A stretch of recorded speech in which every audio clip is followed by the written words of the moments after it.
They weren't just chasing records, they were chasing immortality. 6 daring attempts, each meant to make history, but ended in tragedy. In the quest for glory, one mistake was all it took. These are the final moments of record breakers who never made it back.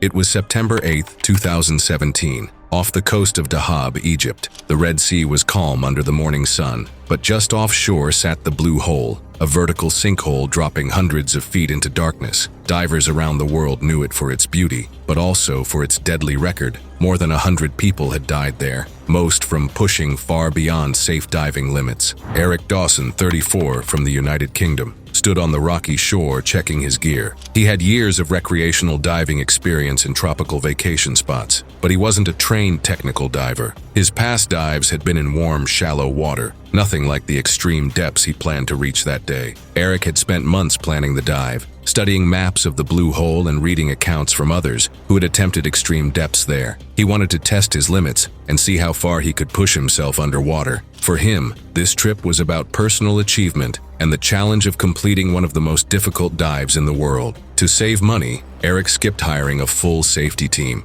Instead, he brought along Khalid, a local underwater photographer. Khalid had no training for deep technical dives, but he agreed to film from a safer depth while Eric went for his record attempt. The weather was perfect. The water was clear, with sunlight streaming down the reef walls. Eric entered the water and began descending along the vertical drop. His plan was to go beyond 300 feet before starting a slow, staged descent to avoid decompression sickness. By the time he passed 200 feet, the water temperature had dropped sharply, and the pressure on his body was extreme. Khaled stopped at 130 feet, watching Eric's figure fade into the blue below. At around 300 feet, Eric began feeling the effects of nitrogen narcosis, a mental fog caused by breathing compressed air at high pressure. It slowed his thinking and made reading his depth gauge harder. Instead of turning back immediately, Eric paused at about 350 feet to adjust his camera, losing precious ascent time. When he finally started going up, he moved too quickly. Panic appeared to set in as he overshot his planned decompression stops. Khalid noticed his erratic movement and swam down to meet him at 130 feet. By then, Eric's eyes were glassy and his breathing was shallow. They stopped for decompression, but halfway through, Eric went completely limp. Khalid tried to bring him to the surface, but without training in deep-water rescues, he rushed the ascent. The speed skipped several safety stops, making the situation even worse. On the surface, the boat crew pulled Eric aboard. They started CPR immediately and called for emergency help. Within minutes, Eric began to seize, a clear sign of severe decompression sickness, before falling unconscious. Paramedics met the boat at the pier and took over resuscitation efforts, but it was too late. Eric was pronounced dead at the scene. Investigators later confirmed the cause of death as a combination of nitrogen narcosis, rapid ascent, and decompression sickness. His camera footage cut off during the ascent, right before Khalid's attempt to pull him up. Local diving authorities used Eric's death as a warning to others. Deep technical dives require specialized training, the right breathing gases, and a qualified support team. Without them, even experienced recreational divers face overwhelming risks.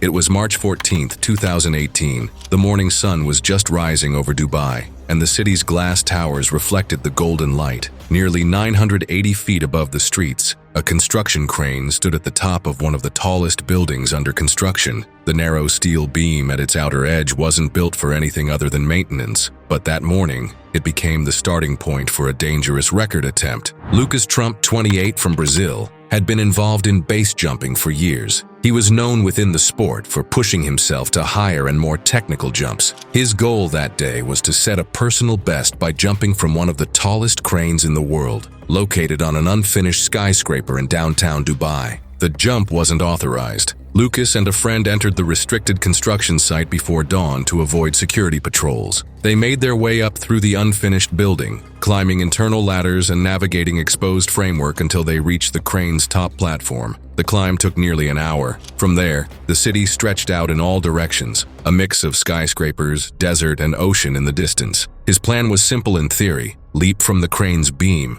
free fall for about 3 seconds, then deploy his parachute at a safe altitude and land in an open area away from the building. His gear was designed for short delay jumps, and his friend was positioned to film from a secondary platform. But conditions at that height weren't the same as at ground level. Between the tall buildings, unpredictable wind gusts could develop quickly. In urban base jumping, these sudden crosswinds are one of the most dangerous factors, and there's almost no margin for error if something goes wrong. Lucas secured his gear, stepped carefully onto the crane's narrow outer beam, and prepared to jump. The metal vibrated faintly under his boots, and gusts of wind tugged at his clothes. He took one last look down at the landing zone and jumped. For the first second, everything looked controlled. He stabilized his body position as the skyline fell away beneath him, but only 2 seconds into the fall, a strong gust hit from his left side. The sudden push shifted his trajectory toward the crane's vertical support cables, a collision that could have been fatal. To avoid them, Lucas pulled his parachute early. The canopy opened, but part of it immediately snagged on the crane's structure. The snag collapsed one side of the parachute,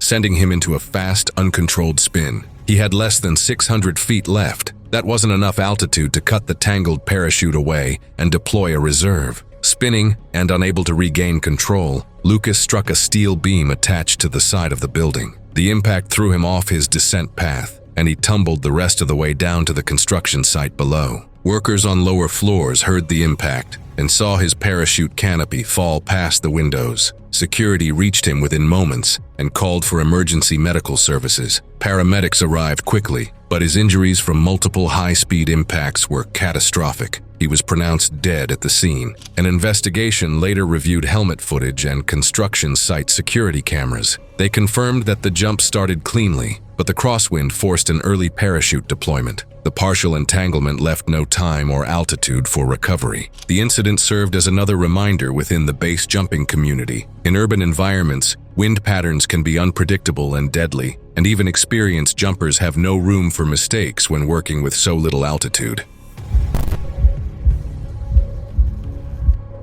It was February 4th, 2013, and the Vermilion Cliffs in northern Arizona stood out in the afternoon sun. The red rock walls and steep canyons stretched for miles, with sheer drops to the desert floor 1,200 feet below. Between two massive canyon walls, a slack line, a narrow strip of webbing, was set up across a gap almost 2,000 feet wide. Tom Jones, a 32-year-old experienced slackliner from Oregon, was preparing to walk the entire line without a safety harness. He had years of practice crossing lines over rivers, cliffs, and valleys, but this was by far his most dangerous attempt. Walking without a tether at that height meant that even one small mistake would be fatal. His small crew had spent several days securing the line. They used industrial-grade webbing, anchored into the rock on both sides with heavy-duty bolts and backup points that could hold much more than a person's weight. Cameras were placed along the route to record the attempt for a planned documentary about extreme balance sports. Weather reports predicted light winds, but canyon systems are unpredictable. A sudden gust can come without warning, and even a small shift in wind speed can cause major problems for a highliner. That afternoon, the air seemed calm, and the line barely moved in the breeze. Tom stepped onto the line, his arms extended for balance. He moved slowly, each step rolling from heel to toe, adjusting constantly to keep his weight centered over the narrow strip of webbing. The drop below was massive, over 1,000 feet of open air ending in jagged rock. His crew watched from each end of the line as he made steady progress.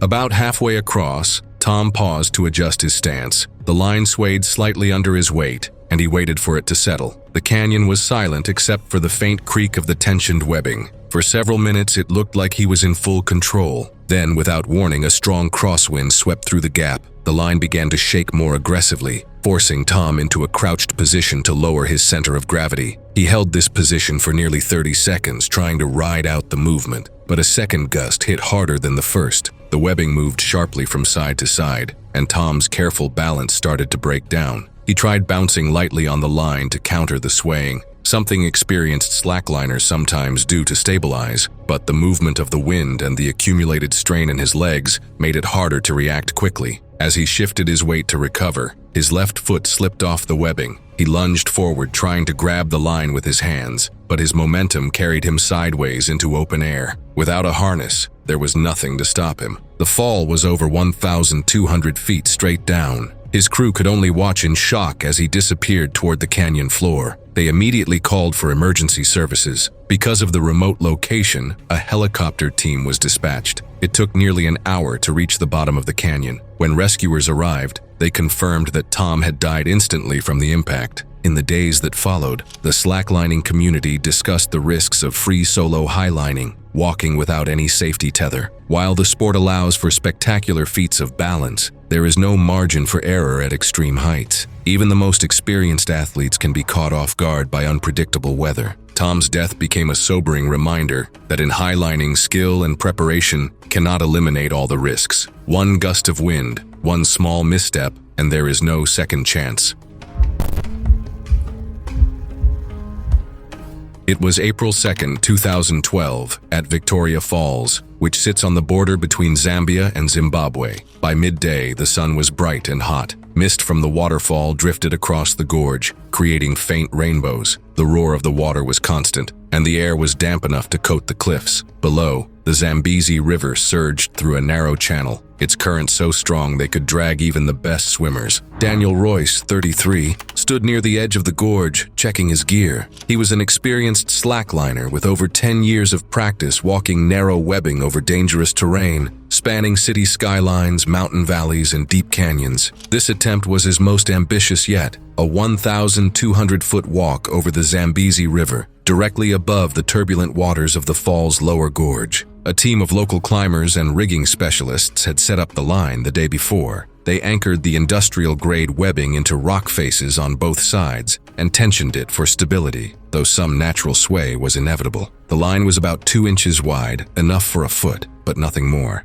Event rules required Daniel to wear a safety harness attached to a leash that ran along the line. It wouldn't prevent a fall, but it could stop him from hitting the river directly. Even so, falling meant he could slam into the cliff wall or hang in a dangerous position in the mist and wind. Daniel had spent months preparing for this day, training for balance and learning to adjust for moisture on the webbing. But Victoria Falls was unpredictable. Gusts of wind could sweep through the gorge without warning, and mist could make the rope slick in seconds. By the time the small crowd gathered on both sides of the gorge, conditions looked favorable. Winds were light, and the sun was high. Daniel finished his stretches, inspected the rig one last time, and stepped onto the line. His first steps were steady. He kept his knees slightly bent, arms out for balance, placing each foot carefully in the center of the webbing. The line dipped slightly under his weight, but responded well to his control. Below, the Zambezi churned and foamed, but Daniel focused only on the webbing ahead. About halfway across, he stopped briefly to reset his stance. A light breeze moved through the gorge, swaying the line just enough to require small adjustments. He handled it easily and started forward again. Then, without warning, a stronger gust swept through. Mist from the falls clung to the line, making it slippery. Daniel's right foot slipped slightly.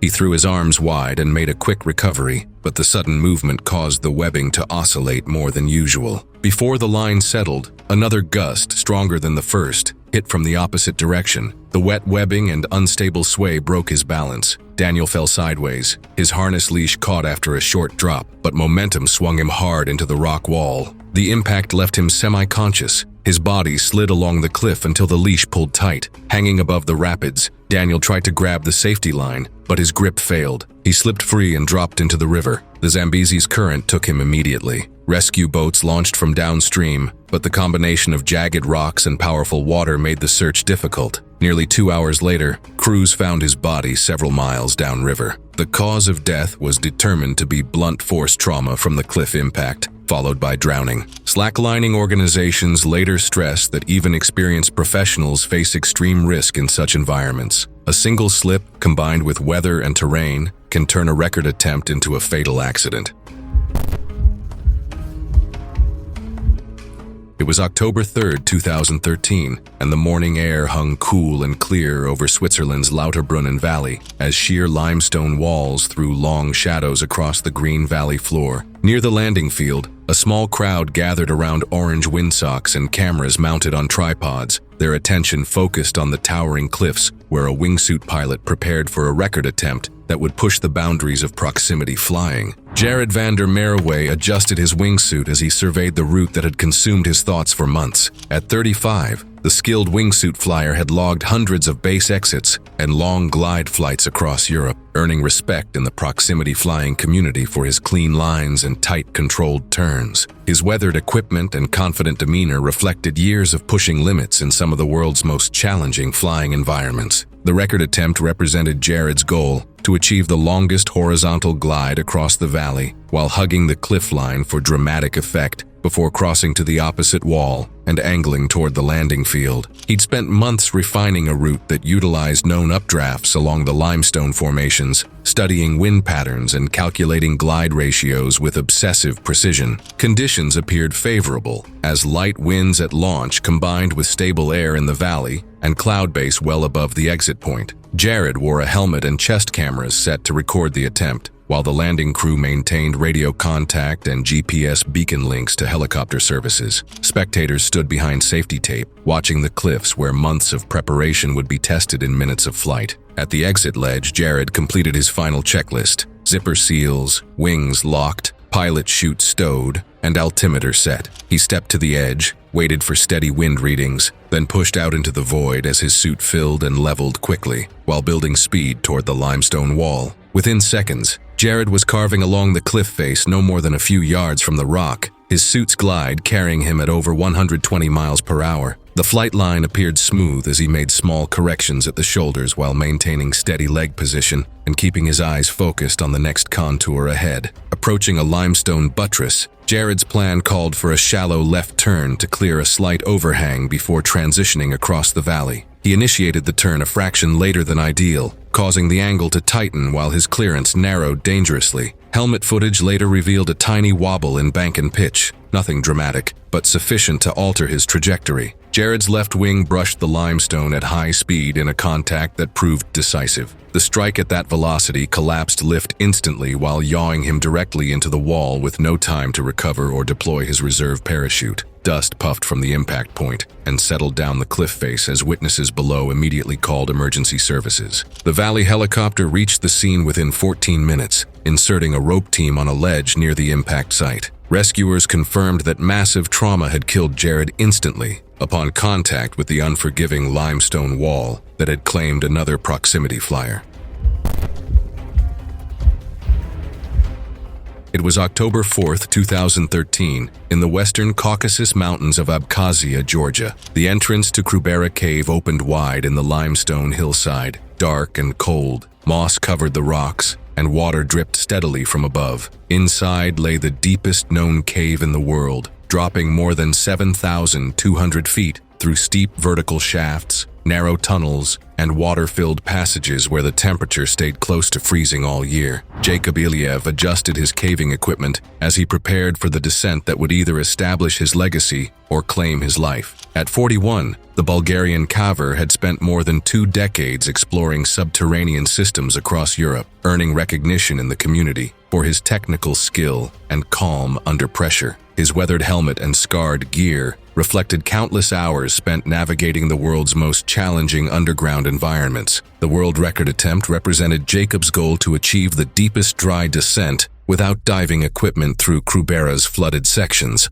a feat that demanded precision, endurance, and absolute discipline. Unlike cavers who specialized in mixed dry and scuba exploration, Marco insisted on maintaining a dry-only approach that would push the boundaries of what was considered possible in deep cave systems. The expedition began with support from a small, experienced team that assisted with initial rigging, gear hauling, and documentation of the attempt. In the early stages, they helped Jacob navigate long vertical drops using fixed ropes, while hauling packs through squeezes that barely allowed room for helmets and equipment. The deeper they descended, the more unstable the cave became as wet rock, constant water drip, and loose stone made footing increasingly hazardous. By nearly 5,000 feet in depth, the cave had narrowed into a vertical shaft with slick, uneven surfaces, where most cavers either turned back or switched to scuba gear to continue into flooded passages. Jacob's determination to maintain his dry-only approach led him to insist on continuing alone into the unstable section, despite his team's objections about exponentially increased risks of solo travel at such depths. The shaft walls glistened with moisture as the sound of dripping water echoed endlessly in the absolute darkness. Jacob descended carefully, his hands gripping the rope while his boots sought small ledges for balance in the confined space. For several minutes, progress remained steady as he methodically worked his way deeper into the Earth's interior. A single misstep changed everything. When Jacob's right foot slipped on a patch of algae-slick rock in the narrow shaft, His body shifted sideways, throwing his center of gravity off the rope line as he tried desperately to recover. The confined walls and awkward rope position left no room for correction, as his boot lost its hold entirely. The fall was short but violent as Jacob's body slammed into the shaft wall before tumbling onto a ledge nearly 30 feet below. The impact knocked him unconscious instantly, leaving him alone in the depths, with no one within immediate reach to render aid. His years of experience and technical skill proved meaningless against the unforgiving physics of falling rock and human fragility. His team knew something was wrong when he stopped moving, so they carefully made their way down. The narrow shaft and loose rocks slowed them, and when they reached him, he wasn't breathing. Getting him out of that depth would take hours of dangerous climbing through tight, unstable passages. Over the next 2 days, rescuers from multiple local caving clubs coordinated the extraction using specialized haul systems while working in shifts to navigate the exhausting climb toward daylight. The cold and damp conditions sapped energy from everyone involved as they methodically transported Jacob's body through the same passages that had challenged him in life. The official conclusion confirmed that a slip on wet rock in the narrow shaft had caused a fatal fall, where survival chances were virtually non-existent at such depths. Thanks for watching, but remember, every risk has its price. The next story is already waiting on the end screen. Click it if you're ready to witness another final moment.